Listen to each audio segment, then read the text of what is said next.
살다 보면 누구나 억울한 일을 겪습니다. 믿었던 회사에서 갑자기 해고 통보를 받기도 하고 하지도 않은 일 때문에 오해를 받아 평판이 나빠지기도 합니다. 그런 일을 겪으면 밤에 잠이 오지 않습니다. 자려고 누워도 화가 치밀어 오르고 머릿속에서는 같은 장면이 계속 반복됩니다. 어떻게 나한테 이럴 수 있지? 라는 생각이 머릿속을 떠나지 않습니다. 그러다 보면 어느새 원망이 마음을 가득 채우게 됩니다.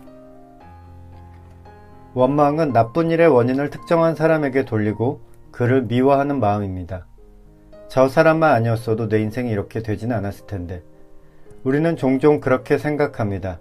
사실 원망은 처음에는 우리를 보호해 주기도 합니다. 모든 책임을 나 자신에게 돌리며 괴로워하는 것보다는 훨씬 견디기 쉽기 때문입니다. 나를 지키기 위해 잠시 남을 탓하는 것은 어쩌면 자연스러운 반응인지도 모릅니다. 하지만 원망이 너무 오래 지속되면 당장의 아픔을 덜어주기보다 오히려 나를 조금씩 지치게 만듭니다. 내가 화를 내고 잠을 못 이루는 동안 정작 원망의 대상이 된 사람은 아무 일 없다는 듯 잘 지내고 있을지도 모릅니다.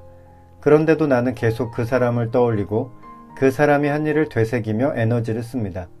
결국 원망은 그 사람을 내 마음속에 계속 살게 만드는 일입니다.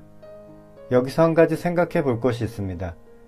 내가 품고 있는 원망이 과연 그 사람을 괴롭히고 있을까요?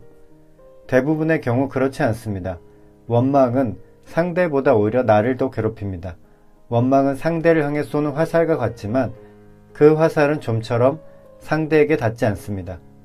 오히려 같은 화살을 끊임없이 쏘아대는 동안 지치는 쪽은 나 자신입니다. 원망은 과거의 사건을 끝없이 되새기게 만들고 이미 지나간 일을 현재의 삶 속으로 계속 끌고 들어옵니다.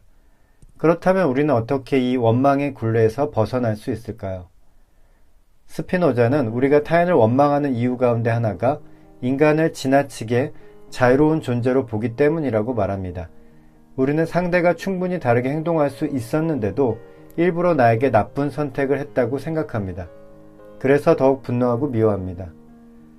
하지만 스피노자의 눈으로 보면 그 사람 역시 자신의 욕망과 두려움에 끌려다니던 평범한 인간이었을 뿐입니다.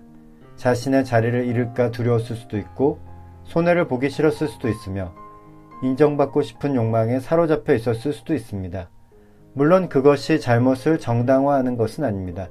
다만 그 역시 두려움과 욕망에 휘둘려 행동했다는 사실을 이해하면 원망의 대상을 이전과는 조금 다르게 바라볼 수 있습니다. 어쩌면 그는 자신의 이익을 지키기 위해 가장 쉬운 선택을 했을지도 모릅니다. 다른 사람의 상처보다 자신의 불안을 먼저 해결하려 했을지도 모릅니다. 우리는 그런 행동을 비판할 수 있고 필요하다면 책임도 물어야 합니다. 그러나 그를 절대적인 악인으로만 바라보는 순간 우리는 그 사람에게 지나치게 큰 힘을 부여하게 됩니다. 스피노자는 인간을 악마나 천사로 보지 않았습니다. 그는 인간을 저마다의 욕망과 감정 그리고 한계 속에서 살아가는 존재로 보았습니다. 이런 시선으로 상대를 바라보기 시작하면 원망도 조금씩 힘을 잃게 됩니다. 절대적인 악에 대한 분노는 쉽게 사라지지 않지만 두려움과 한계 속에서 살아가는 인간에 대한 이해는 원망을 조금씩 약하게 만들기 때문입니다. 이러한 이해는 상대를 무조건 용서하거나 잘못을 잊으라는 뜻이 아닙니다. 잘못은 비판하고 필요하다면 책임을 물어야 합니다. 다만 그 사람을 미워하는데 자신의 삶의 에너지를 계속 빼앗길 필요는 없습니다.